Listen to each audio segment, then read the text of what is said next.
오늘 장 랭킹5로 이어가겠습니다. 와, 지수가 그래도 어느 정도 낙폭은 좀 줄여가고 있는 것으로 보입니다. 코스피는 0.5% 정도 하락하고 있는데요. 2600선 코앞에 두고 참 이게 닿는 게 어렵네요. 안착하기도 어렵고요. 코스닥은 양전에 일단은 좀 성공하는 것으로 보이는데 아직까지 보합권에서 등락을 좀 보이고 있어서 780선에 딱 걸쳐져 있는 상황이긴 합니다. 꾸준히 좀 체크해 봐야 될 것 같은데 여전히 아무래도 외국인 기관의 매도세 지속이 되고 있고 또 반도체 쪽이 약하기 때문에 그 부분이 제일 중요한 포인트가 아닐까 싶습니다.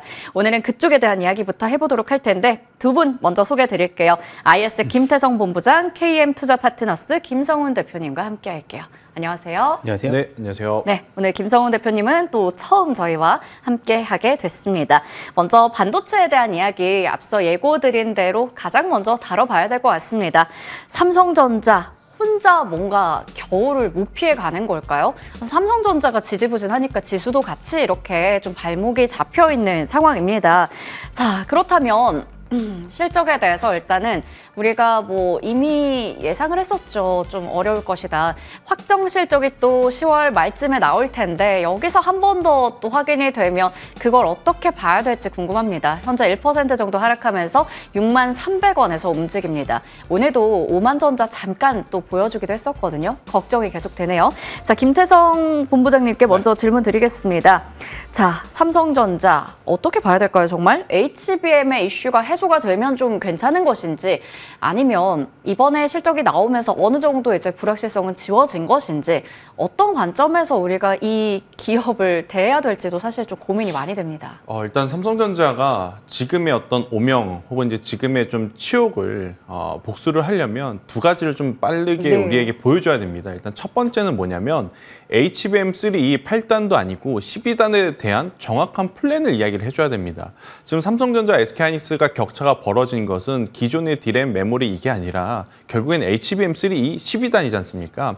한쪽은 새로운 기술을 가지고 계속해서 전력 질주를 해 나가고 있는데 한쪽은 계속 출발선에 서서 이러지도 못하고 저러지도 못하는 지금 모습을 보이고 있는 상황. 삼성 쪽에서는 뭐 단독 보도라고 하는 어떤 약간의 좀 꼼수 아닌 꼼수처럼 보이는 그런 뉴스들이 계속해서 나오긴 했었습니다만 시장에서는 계속 믿지 않았고 실제로 진행된 것이 없었지 않습니까? 그런 상황에서 저는 HBM3 8단이 아닌 12단에 우리가 좀 집중을 하셔야 된다라고 좀 말씀드리고 싶고, 두 번째, HBM3 12단이 현실적으로 지금 어렵다면 그럼 가장 빠르게 재무 구조라든지 투자자들을 좀 안심시킬 수 있는 방법은 저는 딱 하나 있다라고 생각이 듭니다. 그게 뭐냐? 지금 돈 안 되는 파운드리 조금은 축소해서 돈 되는 쪽으로 저는 조금 고개를 돌려준다라고 하면 오히려 저가의 매수세가 더 강하게 들어올 가능성이 저는 높다 생각이 들어요. 지금 삼성전자는 앞으로의 비전도 제시를 못한 상황에서 그리고 이제 이렇다 뚜렷한 액션을 취해주지 않다 보니까 조금 더 과감한 행보를 하고 있는 SK하이닉스를 지금 시장은 선택할 수밖에 없다. 그리고 이제 오늘 아침에 마감한 미국 증시를 보더라도 반도체 IT가 전부 다 올랐느냐? 그건 아닙니다.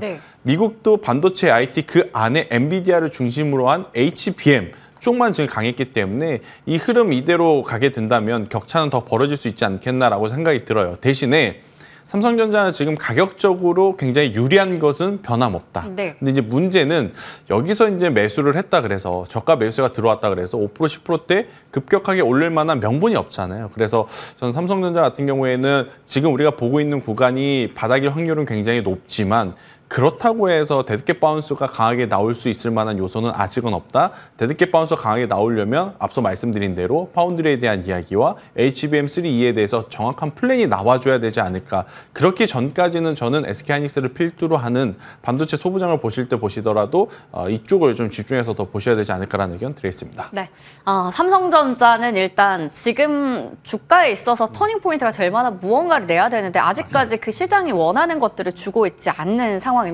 가격적으로 봤을 때 매력 있어 보이겠지만 사실 손이 나가지 않기 때문에 지금의 자리에서 또 산다고 해서 그 기술적 반등을 크게 기대할 수도 없기 때문에 일단은 SK하이닉스 위주로 해서 HBM 소부장 쪽을 보자 이렇게까지 또 전략을 챙겨주셨습니다. 자, 그러면 김성훈 대표님의 의견도 좀 궁금하네요.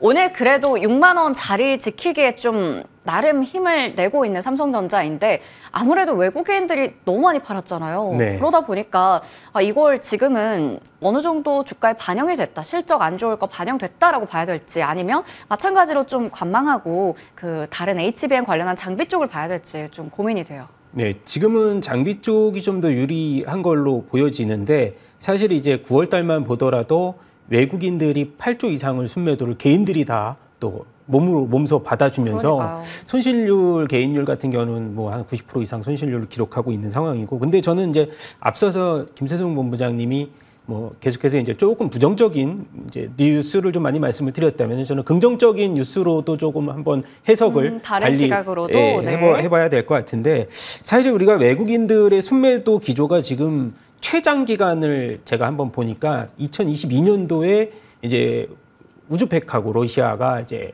뭐 전장을 시작할 당시가 25일 최장인데 지금 오늘까지 이제 외국인들의 매도를 하면 24일인데 사실 이제 뭐 최장 기간 매도 기간이 일정 부분 저는 끝날 것이라고 예상이 되는 상황인데, 최근 들어서 이제 외국인들의 순매도 기조가 이제 폭발적으로 늘어난 게 엔캐리 트레이드 관련된 이동 자금들에 대한 우려감 때문에라도 시작을 했다면 지금은 중국발 이제 경기 부양책에 대해서 위안화가 약세를 보이면서 또 자금이 이동을 하는 상황이고, 그래서 여태 지금 본다고 하면은 지금 악재성 이슈는 계속해서 이제 어느 정도 바닥권을 다지는 흐름 쪽으로 소멸이 됐다고 보는데, 오늘 마지막 악재로서 실적 잠정 실적 발표가 이제 끝났다는 것, 그리고 이제 우리가 그 팩터를 조금 더 살펴볼 필요 있는데, 실적은 계속해서 우리가 뭐 뷰를 계속 말씀을 드렸고요. 팩터 쪽으로 본다면 PER 기준으로 봤을 때는 삼성전자가 최근 10년의 PER이 고점이 이제 한 20배 정도로 고평가됐을 때가 20배고 저평가됐을 때가 이제 우리가 2022년도에 밸류에이션을 보면은 퍼가 한 6.5배 수준, 지금의 표가 한 10배 수준이라고 보면은 사실 저평가 구간에 들어가는 수준으로 우리는 생각해도 될 것 같고요. 뭐 우리가 PBR 청산 가치로 봤을 때도 금융위기하고 지금하고 비교해야 된다는 것 자체가 저는 사실 외국인들이 뭐 최근 오늘 같은 경우는 슈팅이 나오지는 않았지만은 어제 이제 1시 반 이후로서 뭐 이제 반등을 일정 부분 이제 5만 원대가 지켜졌을 때 6만 원대로 한번 올려줘서 마감을 했지만은 일단 거래량을 수반하면서 강하게 돌파되는 흐름이 한 번쯤 뭐 SK 하이닉스 실적 발표라든지 일정 부분 이벤트가 하나 정도는 나왔을 때, 강한 슈팅이 나왔을 때는 삼성전자가 어느 정도 바닥권에 진입하는 시그널로서 한번은 생각해도 될 만하고요. 또 마지막으로는 뭐 일단 뭐 호주라든가 동남아에서 이제 그 해고 10% 정도의 인력 감축을 나왔다는 게 가장 빠르게 이제 영업이익을 좀 턴을 할 수 있다는 거는 사실 뭐 인력 감축이 가장 빠른 뭐 흐름이기 때문에 이제 이벤트이기 때문에 저는 긍정적으로 좀 해석을 해도 될 만하지 않을까 해서 이제부터는 삼성전자에 대한 저점 매수 구간을 뭐 중장기적으로는 좀 확보했으면 하는 바람입니다. 네. 이렇게 또 다른 시각, 다양한 시각을 저희가 또 보는 것도 전략을 또 세우는 데 도움이 될 것으로 보입니다.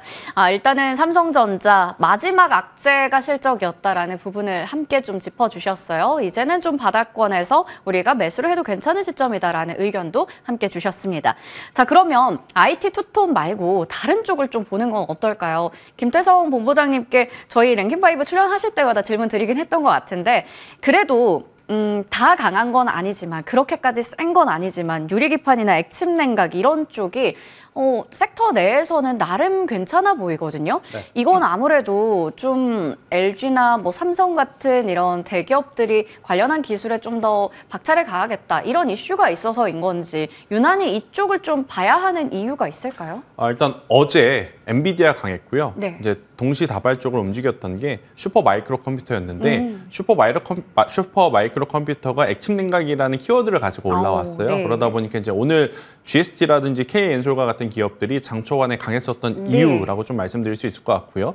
대신에 이제 연속성이 안 나오죠. 갭상승 이후에 지금 모두 이제 하락 전환을 하는 그런 모습을 좀 보이고 있고, 뭐 여전히 상승은 좀 하고 있지만 캔들 자체가 윗꼬리가 달린 음봉 캔들이 지금 발생이 되었기 때문에 저는 이쪽을 만약 고려하신다면 오히려 미국 기업 중에 버티볼딩스라고 하는 기업이 있거든요. 이 기업은 이제 대표적인 액침 냉각 기업이라고 볼 수 있고 실제로 액침 냉각 기술을 통해서 돈을 벌어들이고 있는 기업이기 때문에 그쪽을 저는 보시는 게 맞지 않을까라는 생각이 들어요. 그런데 이제 그걸 우리나라 K 증시에 대입을 하면 일단 저는 윤활유 시장에 우리가 관심을 가져야 되지 않을까? 대표적으로 GS 칼텍스, 이제 SO일과 같은 정유주들이 사실은 이 윤활유로 이제 공급할 수 있는 기업으로 알고 있는데 지금 시장에서는 그걸 그렇게까지 좋은 점수를 주고 있지는 않은 것 같아요. 오늘 GS도 마찬가지고 뭐 SO일도 마찬가지고 이것 때문에 올라간다라고 좀 보기는 어려운 상황이라 저는 액침 냉각 쪽을 보신다면 저는 버티볼딩스 차라리 미국 쪽을 가시는 게 좋을 것 같고요. 일단 우리나라 증시에서는 굉장히 이걸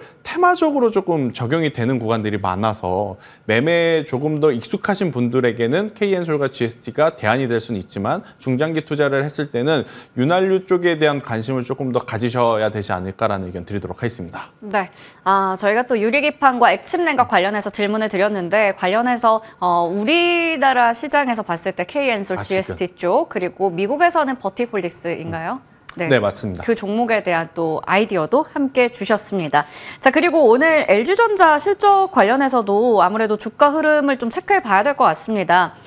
실적이 매출은 또 최대였거든요. 근데 영업이익이 좀 크게 감소하면서 쇼크라고 우리가 평가를 내리고 있는데 물류비 급등 영향도 있다고 합니다. 자, 주가는 지금 4.5% 정도 하락하면서 10만 원 아래 위치해 있습니다.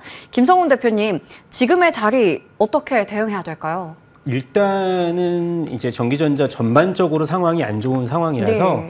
저는 일단 LG전자를 보유하고 있으신 분들 일부 비중을 조금 좀 축소하는 걸로 이제 생각을 하셔야 되고요. 영업이익이 20.9% 이제 매출은 삼성전자도 매출은 사상 최대 실적 3분기 기록을 했지만 영업이익이 급감을 하면서 사실 주가가 좀 사실 지지부진한 모습 보였지만 LG전자는 상대적으로 좀 단기적으로 반등이 나온 이후에 차익 실현 매물이라 추가적으로 일단 이 차익 실현 매물들이 계속해서 연속적으로 나올 수 있는 가능성들도 있기 때문에 저는 일단 아까 말씀드린 대로 물류비 영향, 마케팅비 증가 이런 것들이 일회성으로 발목을 잡는 것은 아니라고 생각이 됩니다. 네. 그래서 저는 단기적으로 말씀드리면 LG전자는 일단 비중 축소 전략 말씀을 드리도록 하겠습니다. 지금 단기적인 관점에서는 보유자분들 일부 비중을 좀 줄여가자. 이게 일회성 요인이 아닐 수도 있기 때문에 조금은 좀 지켜봐야 하는 이슈가 될 것 같습니다.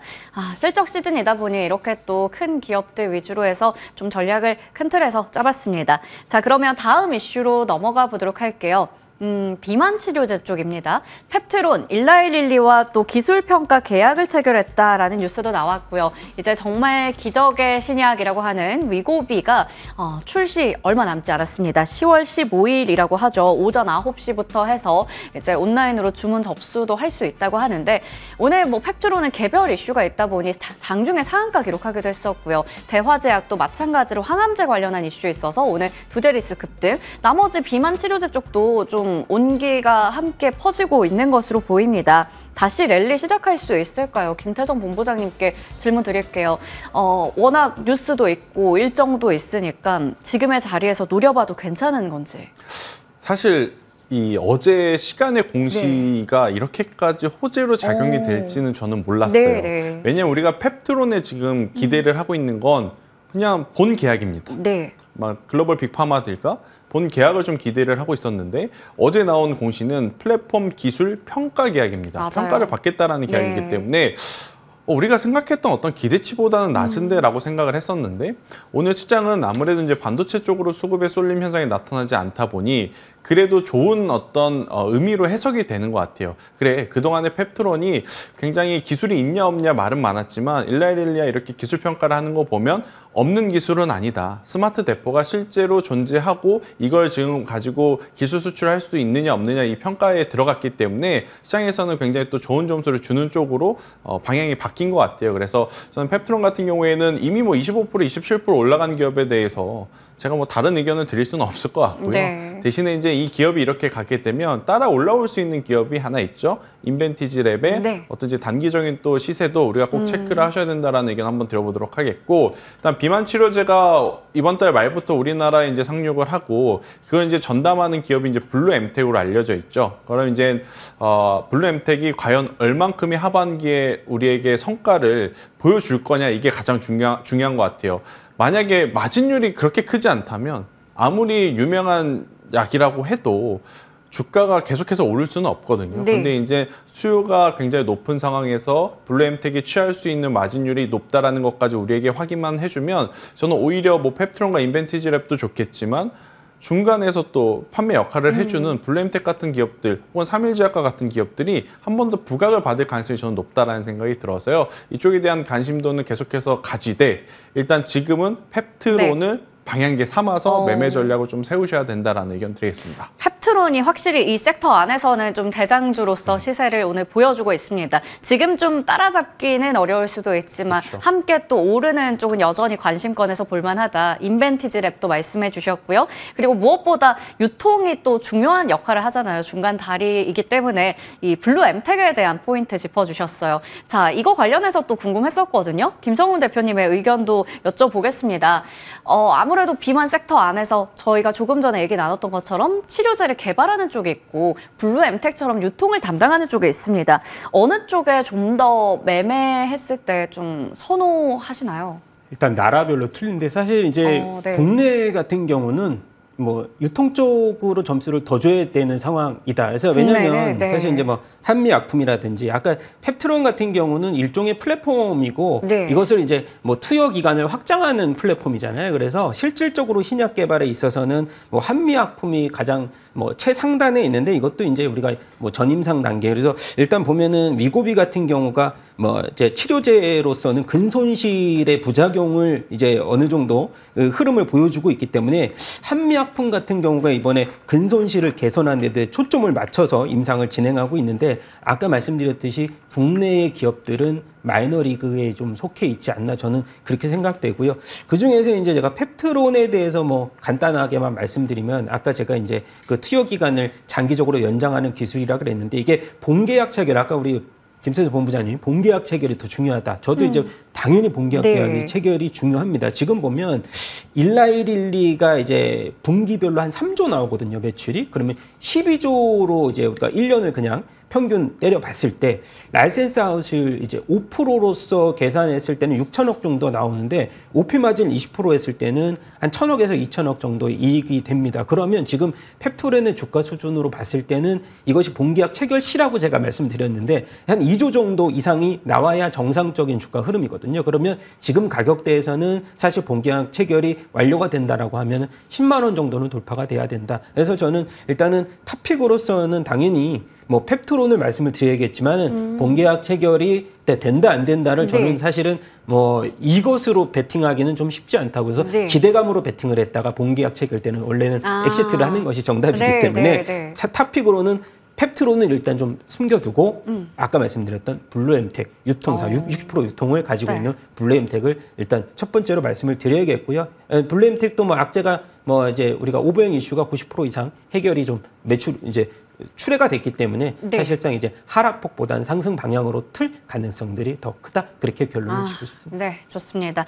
펩트론 같은 경우에는 이번에 또 평가 계약으로 인해서 잠재력에 대한 또 기대감이 있습니다. 오늘 그 기대감으로 많이 올랐는데 기대감에 이제 사서 본 계약 체결됐을 때는 딱 차익을 실현하자 이런 전략도 챙겨주셨고요. 아무래도 두 분 다 유통 관련해서 블루엠텍에 대해서 긍정적인 포인트 함께 짚어주셨네요.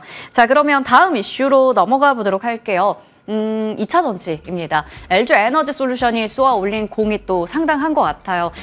테슬라 고객사로 해서 4680 배터리 생산 이슈도 있었고요. 어제였죠. 그리고 오늘은 실적 발표 있었습니다. 물론 전년 대비해서는 이제 좀 부진하다라고 볼 수 있겠지만 나름 그 캐즘 논란에 대해서 우리가 우려하고 있는 와중에도 선전하는 실적을 냈고요.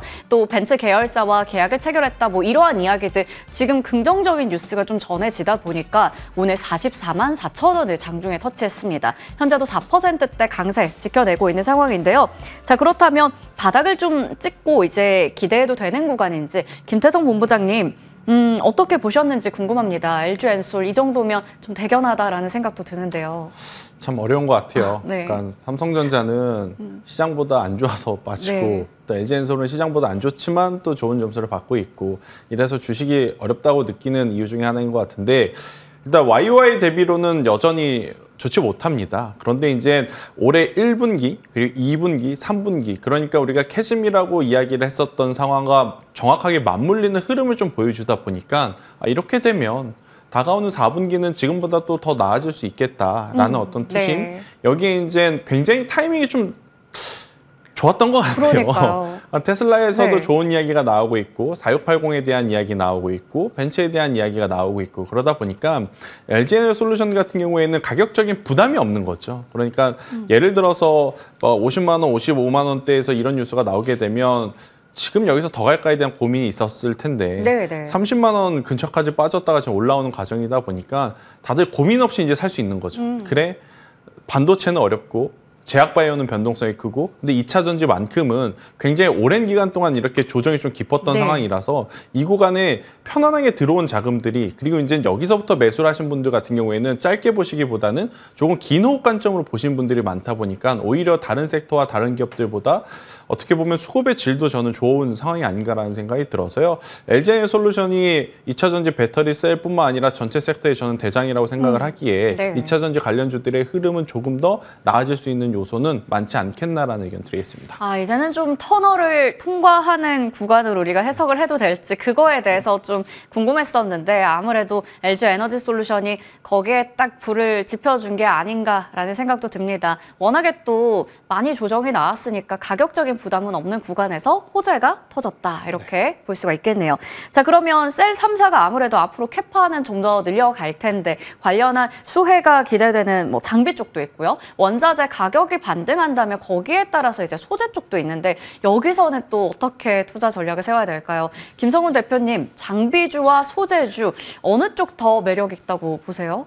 저는 이제 일단 밸류에이션을 네. 항상 펀더멘탈을 중요시하기 때문에 네. 펀더멘탈로 비교를 해보자면 사실 비교 자체가 안 되는 장비주 쪽으로 점수를 뭐 10대 1, 10대 1은 아니겠죠. 10대 0 10대 0, 정도로 네네. 줘야 되겠죠. 네. 근데 이제 소재주 같은 경우는 3분기 이제 뭐 에코프로 BM이라든지 이제 3분기는 쇼크 수준이 나오더라도 증권사에서 목표 주가를 보통 지금 현재 주가에서 뭐 30% 이상 올려잡았거든요. 뭐 그것은 어느 정도의 바닥권에 진입하고 내년 정도 실적 턴어라운드를 예상을 해서 그렇게 좀 긍정적으로 보는데 뭐 LNF 같은 경우도 올해보다는 내년 턴어라운드 기대, 막 하이니켈 양극재 뭐 95% 함량을 이제 개발 양산을 했다는 소식. 그래서 지금 보면은 2차 전지는 사실 이벤트, 좋은 이벤트가 이제부터 반영이 잘 되는 구간으로 저는 생각이 됩니다. 과거에 2차 전지가 계속해서 하락 구간으로 계속 연속성 있게 빠질 때는 좋은 이벤트들은 묻히고 나쁜 이벤트들이 주가에 반영을 했다는 거죠. 그래서 일정 부분 2차 전지에 있어서는 뭐 일단 불을 지폈던 게 중국산 배터리 100% 이제 관세 미국에서 네. 그런 흐름들이 나왔었고 그런 부분들 봤을 때는 저는 이제 아까 말씀드렸듯이 2차 전지는 다 좋지만은 단기적으로 3분기에 흔들리지 않을 종목으로 장비주 쪽으로 PNT라든가 뭐 CIS, KNS 이렇게 좀 실적 펀더멘탈 좋은 종목들로 보시는 것이 이제 장기적으로 봤을 땐 좀 좋다. 네, 그렇게 말씀드리겠습니다. 장기적인 관점에서 봤을 때 실적이나 펀더멘탈 측면에서 매력이 있는 쪽으로 장비 관련한 종목들 또 언급해 주셨습니다. 참고해 보시면 좋을 것 같습니다. 자, 그러면 다음 이슈, 네 번째 이슈입니다. 중국 쪽에서 이제 우리 시간 기준으로 오전 11시에 기자회견하면서 구체적으로 경제 회복 정책에 대한 패키지 발표가 있었는데 우리는 한 2에서 3조 위안 정도 생각을 했었고 그 기대감 때문에 사실 최근에 중국 소비주 많이 올랐었잖아요. 근데 좀 원론적인 이야기를 했습니다. 확실히 소문난 잔치였던 것인지 지금도 윗골이 좀 길게 달고 있고 화장품 쪽이 그 대표적으로 중국 쪽의 매출 비중 큰 아모레퍼시픽이나 뭐 LG생활건강 이런 쪽이 아니라 성남 글로벌 이런 쪽들이 좀 움직이고 있고요. 카지노도 좀 애매합니다. 어떻게 봐야 될까요? 자, 먼저 전반적인 시장에 대한 영향을 좀 체크해 볼 텐데요. 김태성 본부장님, 네.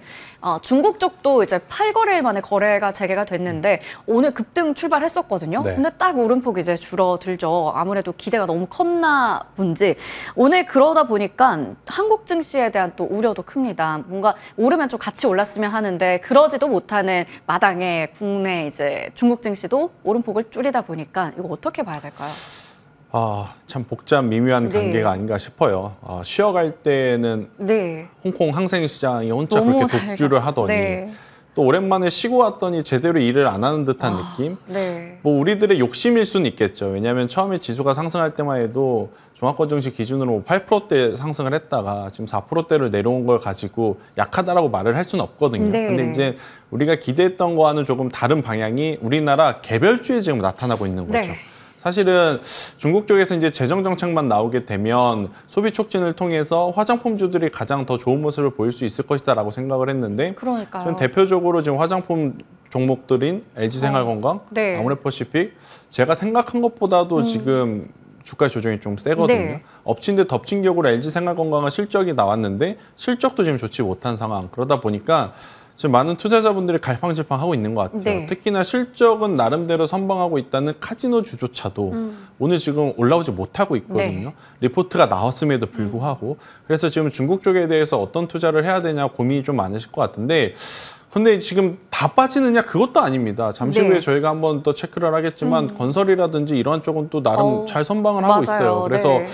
그러면 지금 오늘 시세가 나는 쪽을 쫓아가야 되나? 네. 아니면 지금 밀리는 쪽을 불편하지만 담아야 되나? 지금 고민이 많으실 것 같은데, 저는 우선 중국 소비 촉진에 대한 기대감을 조금은 더 확인을 해야 된다. 이번에 굉장히 긴 연휴가 있었음에도 불구하고 예전만큼 소비가 많이 없었다라는 데이터들이 계속 나오고 있거든요. 그렇게 되면 우리가 소비 촉진을 통해서 기대를 했었던 화장품, 의류, 카지노, 면세 이쪽은 우리가 생각한 것보다도 조금은 주가의 퍼포먼스가 아웃퍼폼 못할 가능성이 저는 높다라는 생각이 들어서, 일단 오늘 만약 내일 우리나라 증시가 휴장이 아니었다면 제가 이제 즉각적으로 대응 전략을 좀 드렸겠지만, 내일 우리나라 증시가 휴장이기 때문에 중국 관련주들을 오늘 미리 선점을 해서 내일 가지고 가는 것은 다소 불편할 수가 있으니까요. 이쪽에 대해서는 저는 조금 더 흐름을 보시는 게 맞지 않겠나라는 의견 드려보도록 하겠습니다. 네, 조금은 체크해 볼 만한 수치들이 있는 것 같아요. 그 부분에 대해서 이야기를 해주셨습니다. 다소 좀 아쉽긴 해요. 그렇다면 이제 섹터나 이런 관련주 전략을 한번 챙겨볼 텐데, 원자재 가격 자체도 이제 연동이 되다 보니 그 기대감에 올라갈 것으로 보였었는데 좀 꺾이는 모습입니다. 김성훈 대표님, 자 그러면 국내 관련주 좀 어떻게 대응해야 될까요? 우선 김태성 본부장님께서는 조금은 기다려보자라고 하셨고, 대표님은 어떻게 보세요?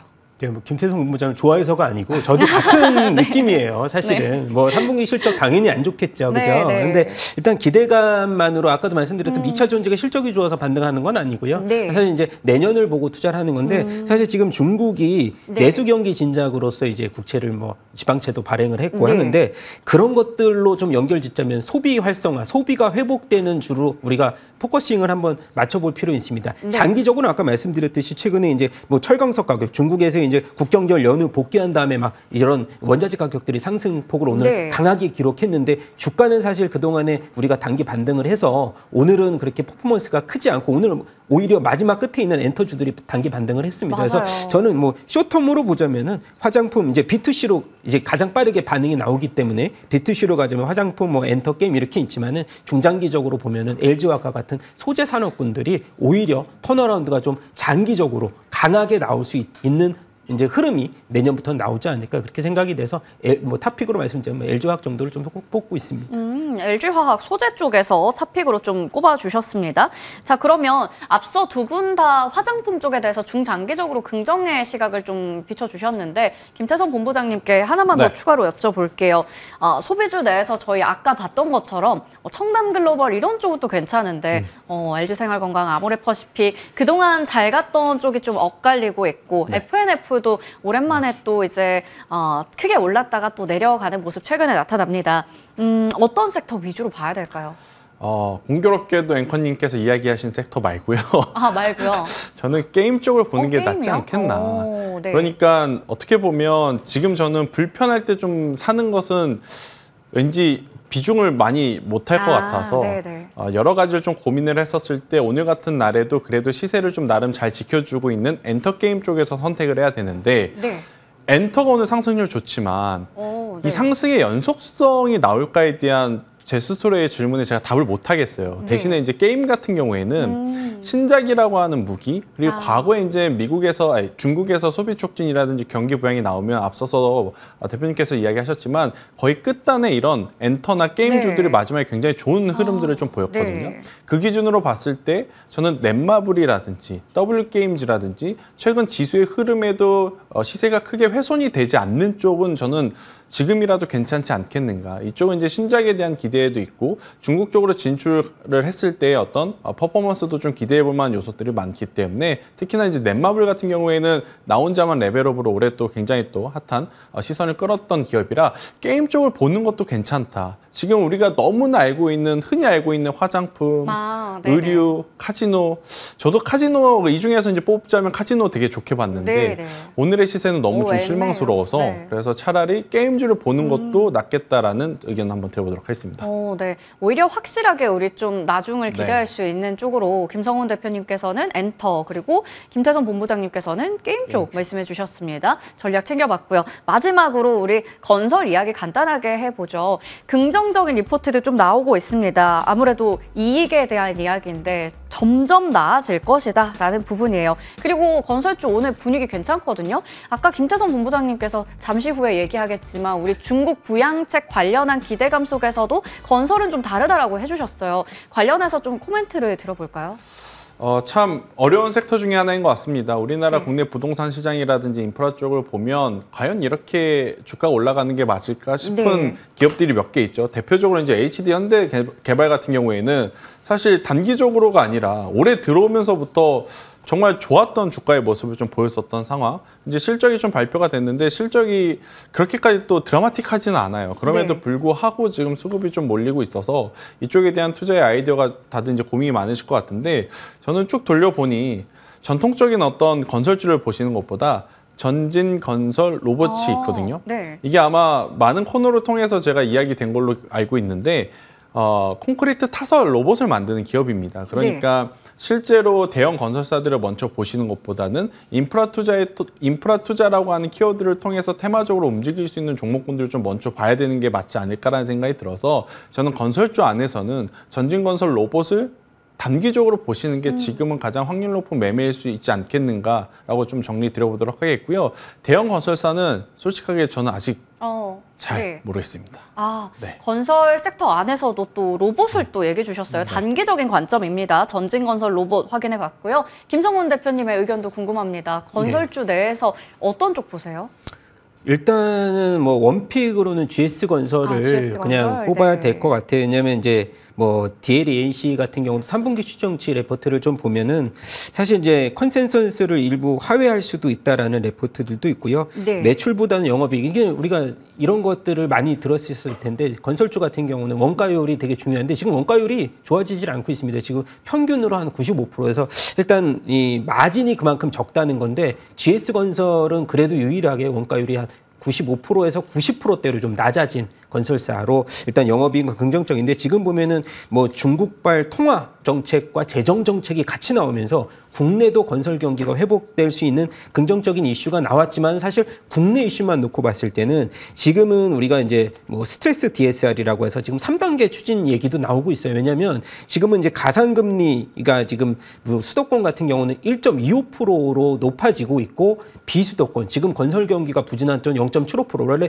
이제 그 스트레스 DSR이 1단계였을 때는 똑같이 부여를 했기 때문에 사실 비수도권의 경기 침체가 더 우려가 됐다는 흐름을 제가 보일 수가 있는데 일단은 아까 말씀드렸듯이 건설 쪽은 지금 아까 이제 국내 쪽은 스트레스 DSR 때문에 총 부채 상환 원리금 한도가 높아지는 상황에서 가계 대출에 대한 흐름을 봤을 때는 이제 위축될 수 있는 국면으로 들어설 수 있다. 저는 그렇게 생각이 돼서 사실 건설주를 봤을 때는 뭐 대외적으로는 중국발 호재는 긍정적이지만은 국내로 한정되었을 때는 수도권 가격에 이 집중된 일단 어느 정도의 이런 감세 정책을 지금 피고 있기 때문에 저는 건설주에서는 좀 보수적으로 보되 그나마 탑픽으로는 GS건설을 탑픽으로 말씀드리도록 하겠습니다. 섹터 자체는 또 차별화가 나타나고 있기 때문에 보수적으로 보지만 그 안에서 원픽으로는 GS건설을 꼽아주셨습니다. 오늘 두 분과 이야기 나눠봤고요. 지금까지 IS 김태성 본부장, KM투자파트너스 김성훈 대표와 함께했습니다.